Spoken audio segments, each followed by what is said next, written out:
So this is a video on how to tune the violin. And here's the out of tune violin. Okay, so there's two things to use when you tune. One is the pegs, and the second thing is the fine tuners. The pegs is for moving it a lot, and the fine tuner is moving it for a little bit, right? When the fine tuner is like very convenient because when you spin it, it moves very little, and you could like it's hard to go too far. But the pegs, it's difficult because it's hard to move it first of all, and you can like accidentally move it too much, and it could jump like a huge amount and go too high. And you have to be careful when you go too high, because when you go higher than the correct note, your string could break, right? So E string, try not to go higher than E. A string, try not to go higher than A, right? If you're new to tuning, an easy thing to do is download any tuner app. So I have over here Piano Tuner. This is not sponsored. It's just like any free tuner app.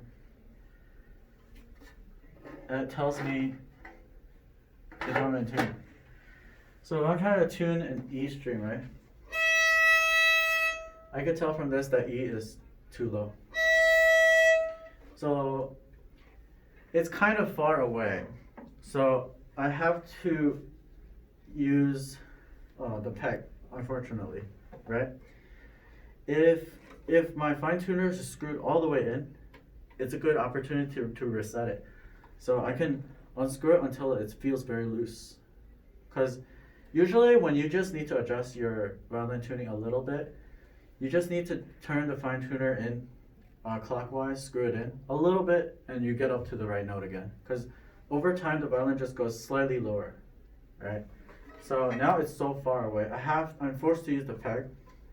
So some violins, the peg is like, once you loosen it, it gets so loose that it doesn't stay. So when you turn the peg, you have to loosen it. I would be careful not to go too high. So first I go lower like this. I just like, you have to like just push hard and like loosen it. And then second, when you're making it higher, you have to push the peg in while you turn the peg higher. So I'm holding it like this so that I have like leverage to push it in while turning it higher. And I have my thumb here so I could lightly pluck the string so I could hear if I'm accidentally going too high. Because if I accidentally go too high, I might break the string. So I'm making sure that I don't go over E. So I'm pushing in while turning so that it'll stay, it won't slip. And I'm also watching that.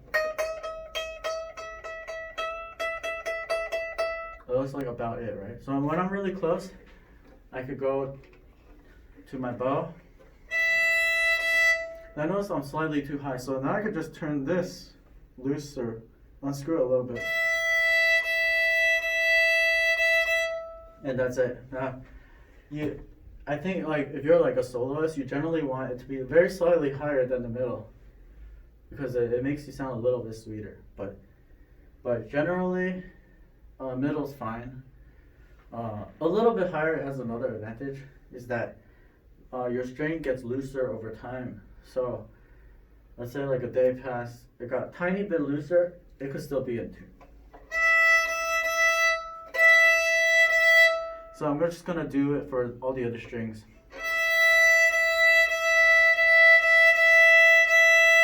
Then between the middle and the next small line. Which is good. Anywhere within the green is correct.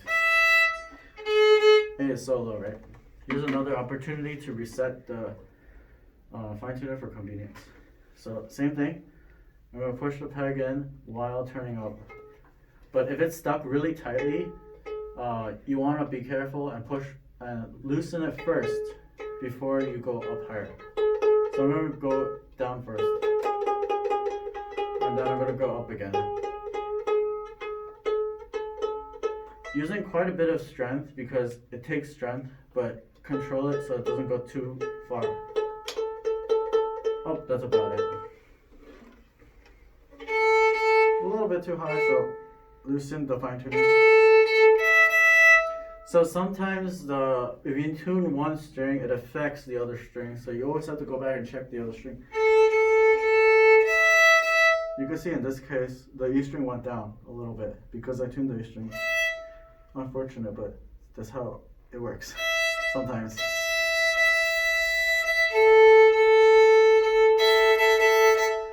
The third thing I'm listening for is like the matching the fifths, the A and D. Do they sound nice together? That's the most important thing anyway. When you play both of them together, they have to sound nice together. Here's another way to tune.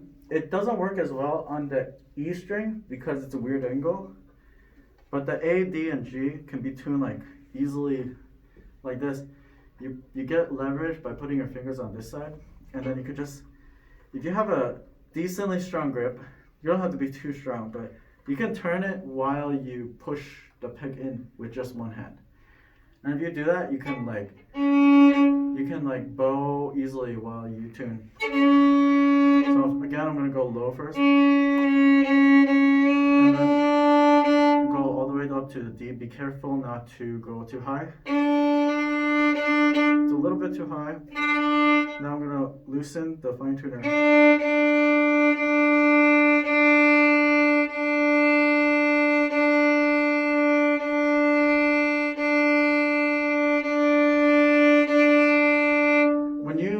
When you're looking at the tuner app, make sure that it only counts when your bow is in a very consistent speed and a consistent way. Because if you're like unstable, then the thing is unstable as well. So it might not be real, like the real tuning.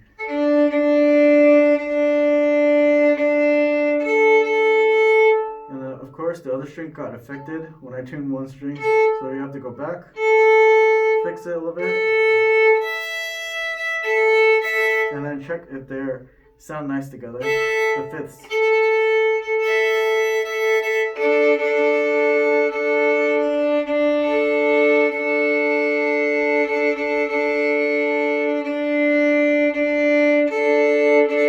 Because the most important thing is that they sound nice together.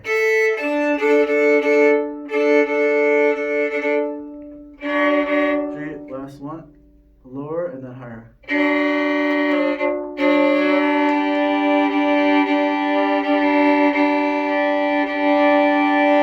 In this case, it sounds pretty good. It's low, which means my D is low too, unfortunately.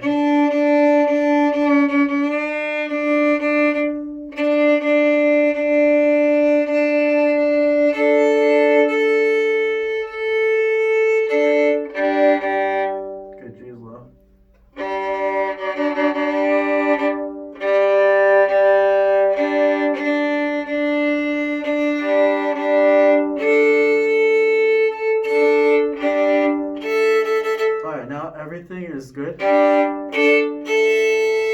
Everything is good, and I don't have to adjust anything anymore. So now I'm good. So that's how you tune a violin.